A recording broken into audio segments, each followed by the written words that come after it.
Hello friend, UCS tutorial class में आप सभी का स्वागत है।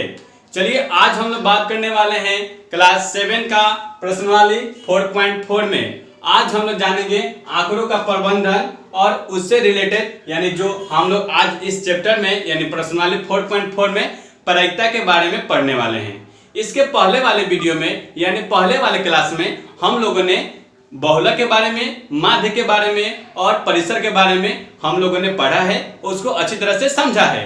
अब उसी से रिलेटेड यानी एक प्रायिकता चैप्टर है, उसको आज हम लोग पढ़ने वाले हैं। तो फ्रेंड्स जानिएगा कि पहले हम लोग प्रायिकता कहते किसको है, यानी प्रायिकता होता क्या है, इसके बारे में पहले जान लेंगे। उससे रिलेटेड जो भी क्वेश्चन होगा उसको हम लोग सॉल्व करने वाले हैं। तो ध्यान दीजिएगा, प्रायिकता यानी जो भी हम लोग अनुमान लगाते हैं या जो भी अदृश्य घटना घटती है उसी को हम लोग क्या कहते हैं, प्रायिकता कहते हैं। क्या कहिएगा बाबू कि यानी जो भी हम लोग अनुमान के माध्यम से आंकड़ों का आकलन करते हैं या जो भी दृश्य यानी हमें दिखाई नहीं दे रही लेकिन वो घटना घटित होती है उसे हम लोग क्या कहते हैं, प्रायिकता कहते हैं। प्रायिकता को इंग्लिश में प्रोबेबिलिटी कहा जाता है। क्या कहा जाता है बाबू? प्रोबेबिलिटी कहा जाता है। ठीक है, जैसे मान लीजिए कि आपको कुछ दूरी पर क्या हो रहा है कि धुआं वहां से निकल रहा है। धुआं निकल रहा है तो आप उस जगह को देखकर अनुमान लगा सकते हैं कि हो ना हो वहां पर आग जली होगी, तभी क्या हो रहा है कि धुआं निकल रहा है। या बहुत दूर तक देखने पर जब जंगल में आग लगती है तो बहुत दूर से ही देखने से क्या मालूम चल जाता है कि वहां धुआं निकल रहा है, तो वहां क्या हो रहा है, आग हो ना हो वहां पर आग लगी है। यानी ये क्या हो रहा है कि हम उस घटना को देख नहीं रहे हैं, यानी हम उस घटना को देख नहीं रहे हैं लेकिन अनुमान लगा रहे हैं, अनुभव कर रहे हैं कि वहां पर जब धुआं निकल रहा है तो हो ना हो वहां पर आग लगी होगी। तो अभी क्या होता है, धुआं निकलता है। बिना आग का धुआं निकल सकता है? बिना आग का धुआं निकलेगा? नहीं ना निकलेगा। तो जब धुआं निकल रहा है तो वहां पर आग जली होगी।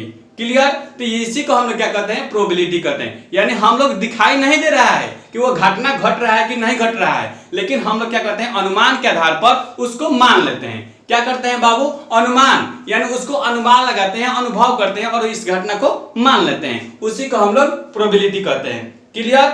अब हम लोग इस प्रोबेबिलिटी से जुड़े जितने भी क्वेश्चन हैं उसको हम लोग इस चैप्टर से रिलेटेड जितने भी क्वेश्चन हैं आज हम लोग सॉल्व करने वाले हैं। तो चलिए हम लोग क्वेश्चन पर सीधे बात करते हैं। तो दिया हुआ है क्वेश्चन नंबर 1 में कि बताइए कि निम्नलिखित में से किसका होना निश्चित है, किसका होना असंभव है तथा कौन हो भी सकता है और नहीं भी हो सकता है। यानी ये सारी बातें आपको इस चैप्टर से रिलेटेड है, इसको आपको बतलाना है। तो चलिए हम लोग एक क्या 1 देख रहे हैं कि त्रिभुज बनाने पर 3 शीर्ष बनेंगे। यानी आपसे पूछा गया है कि त्रिभुज बनाने पर 3 शीर्ष बनेंगे, तो यहाँ पर हमारा आंसर क्या हो जाएगा? हाँ, होना निश्चित होगा। क्यों? हम आपको बतला रहे हैं। ये 1 मिनट, ये एक का एक हो जाएगा हमारा क्या कि होना निश्चित है। क्यों भाई? निश्चित है। ठीक है कि यहाँ पर आपसे क्वेश्चन क्या कहा था कि त्रिभुज बनाने पर 3 शीर्ष बनने की घटना है जो होना निश्चित है। तो हाँ, होना निश्चित है। क्यों? क्योंकि हम जानते हैं कि 3 सरल रेखाओं से घिरे क्षेत्र को त्रिभुज कहते हैं। क्या कहिएगा बाबू? 3 सरल रेखाओं के घिरे क्षेत्र को त्रिभुज कहते हैं। यानी ये 3 सरल रेखा जब मिलेगी आपस में, यानी 3 सरल रेखा मिलेगी तो 3 शीर्ष का निर्माण हुआ कि नहीं? तो यहाँ पर ये निश्चित घटना है कि नहीं? तो हम इसको कह सकते हैं कि हाँ, होना निश्चित है।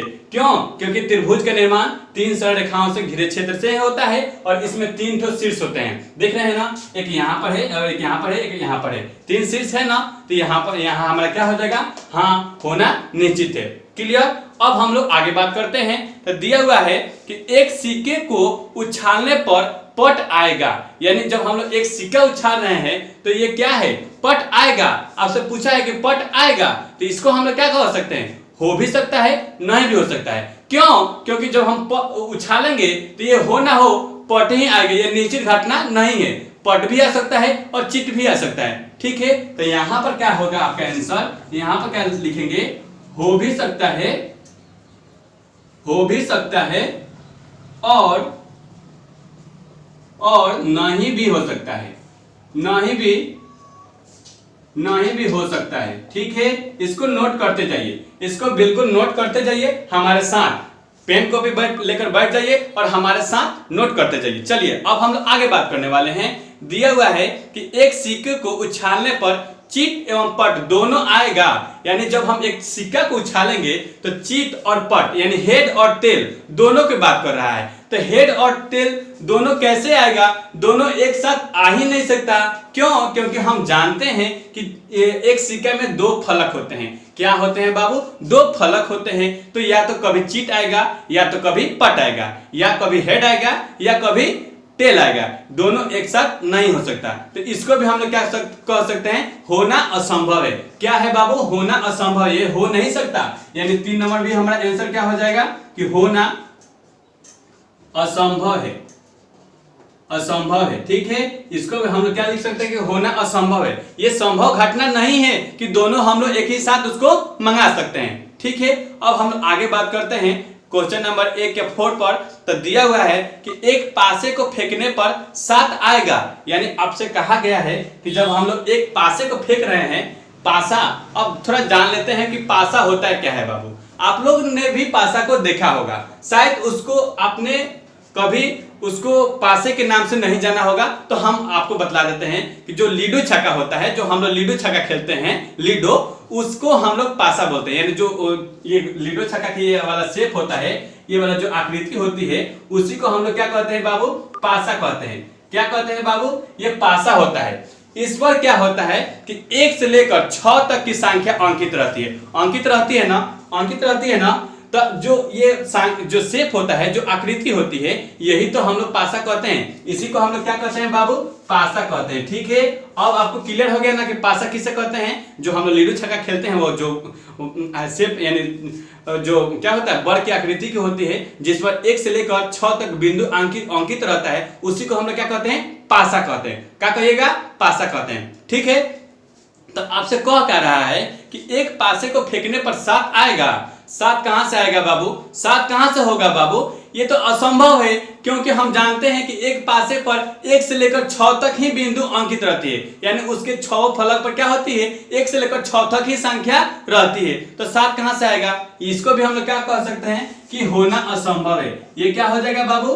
होना असंभव है।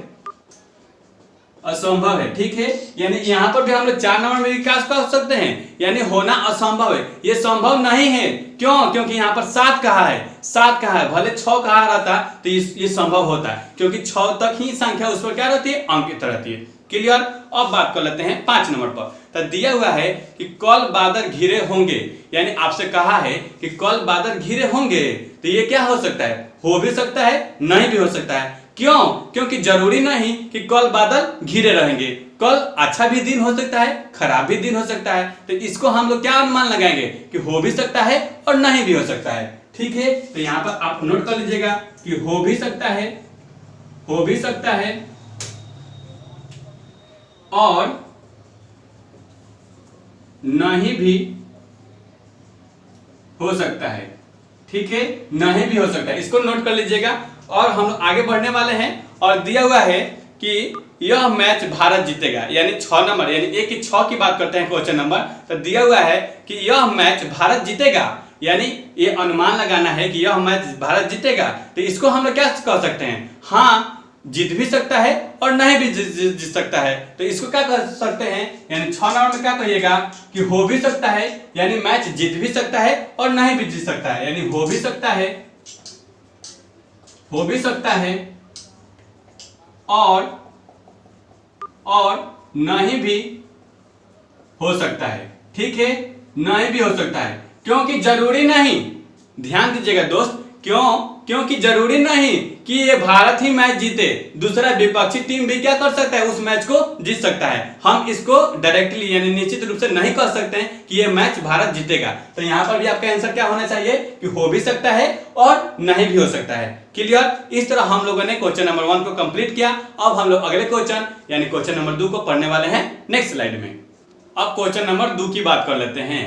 तो इसमें दिया हुआ है कि एक पर्ची पर 1 से 8 तक संख्याएं लिखी हुई हैं, उन्हें एक बॉक्स में रखकर अच्छी प्रकार से मिला दिया जाता है। और बॉक्स के अंदर बिना देखे एक पर्ची निकाली जाती है तो निम्न की प्रायिकता क्या होगी।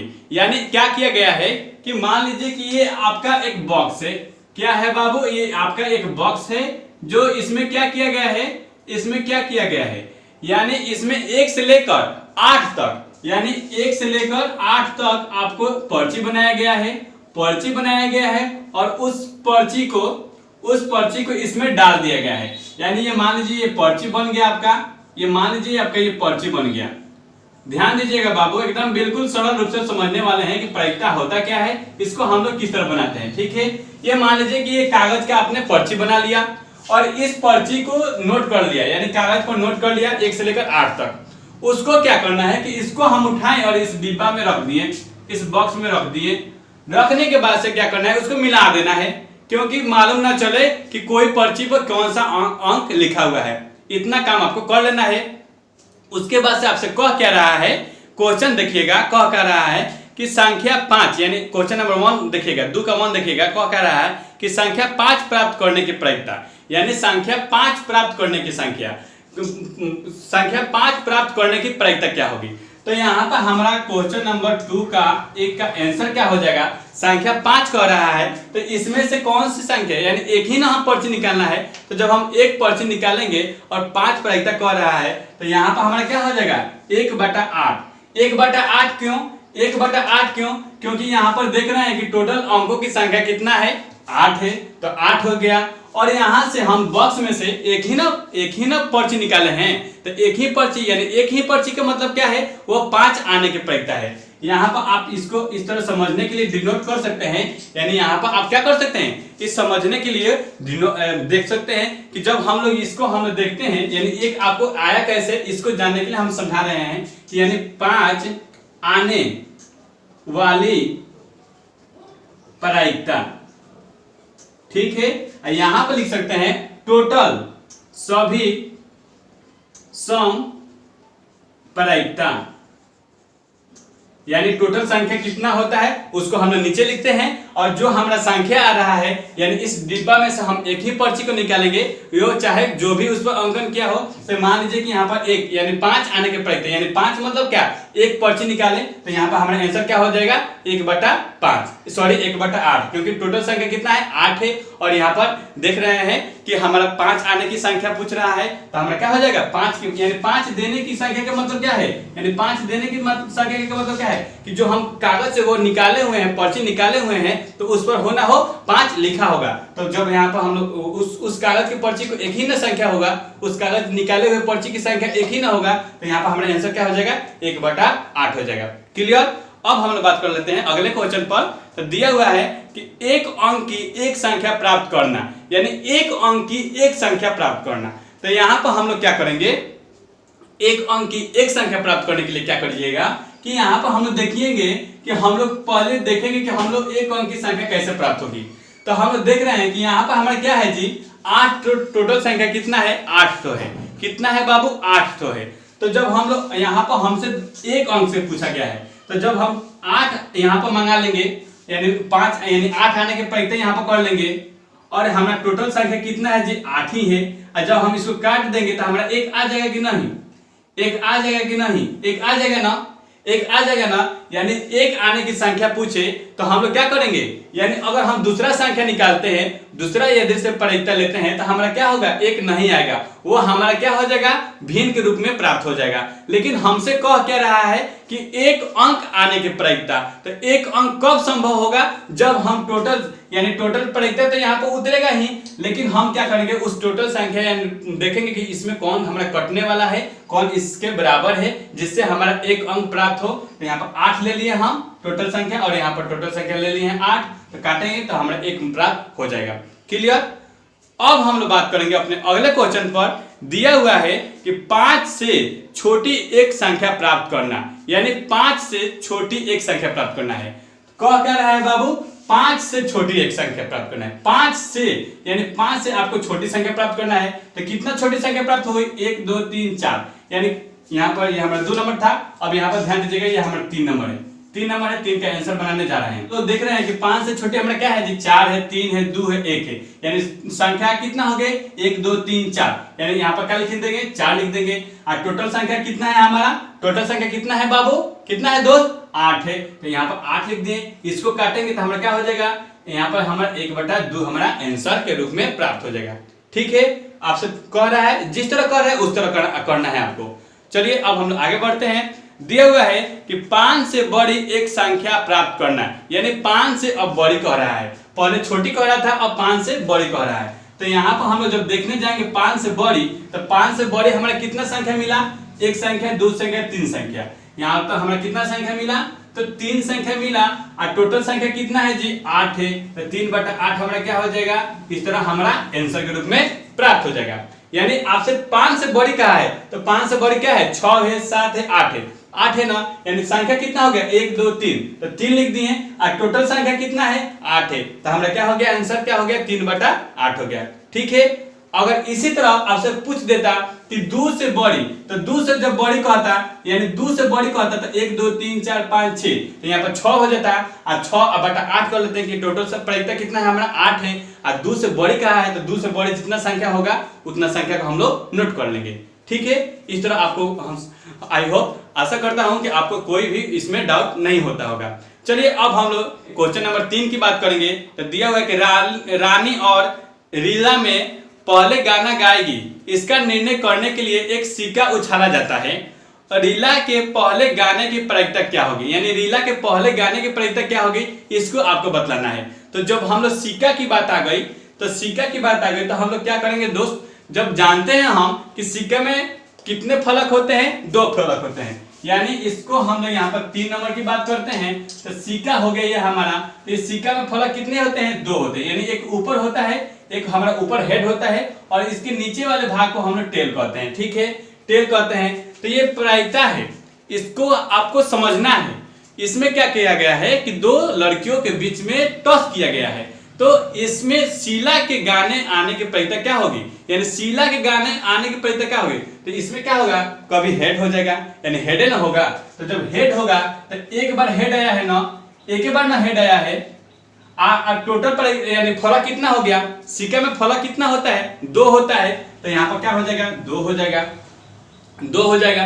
तो इस तरह हम कह सकते हैं, इस तरह कह सकते हैं कि शीला को पहले गाने की प्रायिकता यहाँ पर लिख सकते हैं। इसे थोड़ा मिटा देते हैं, इसको ध्यान दीजिएगा, इसे मिटा देते हैं आपको समझाने के लिए।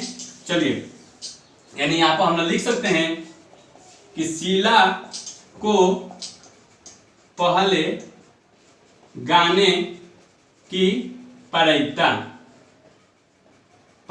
बराबर 1/2, क्योंकि वहां पर मान लीजिए कि वो हेड आ गया, तो हेड एक ही बार ना आएगा, हेड एक ही बार ना आएगा, लेकिन उसमें फलक कितना है, 2 है, तो जितना फलक रहेगा उतना टोटल संख्या यहाँ पर क्या हो जाएगा, डिनोट हो जाएगा, यानी लिखा जाएगा। ठीक है, इस तरह हम लोग प्रश्नावली 4.4 में यानी आंकड़ों का प्रबंधन चैप्टर के माध्यम से, यानी प्रोबेबिलिटी के माध्यम से हम लोगों ने इस चैप्टर से रिलेटेड सभी क्वेश्चनों को हल किया, उसको समझा और सभी बिंदुओं पर हम लोगों ने चर्चा किया। अगर आप हमारे चैनल पर नए हैं या नए जुड़े हैं तो प्लीज हमारे चैनल को सब्सक्राइब कीजिए, शेयर कीजिए, लाइक कीजिए, क्योंकि इस चैनल पर क्लास 6 से लेकर 12 तक सभी विषयों को अच्छी तरह से तैयारी कराई जाती है। धन्यवाद दोस्तों, आपको हमारे साथ बने रहने के लिए। Thank you.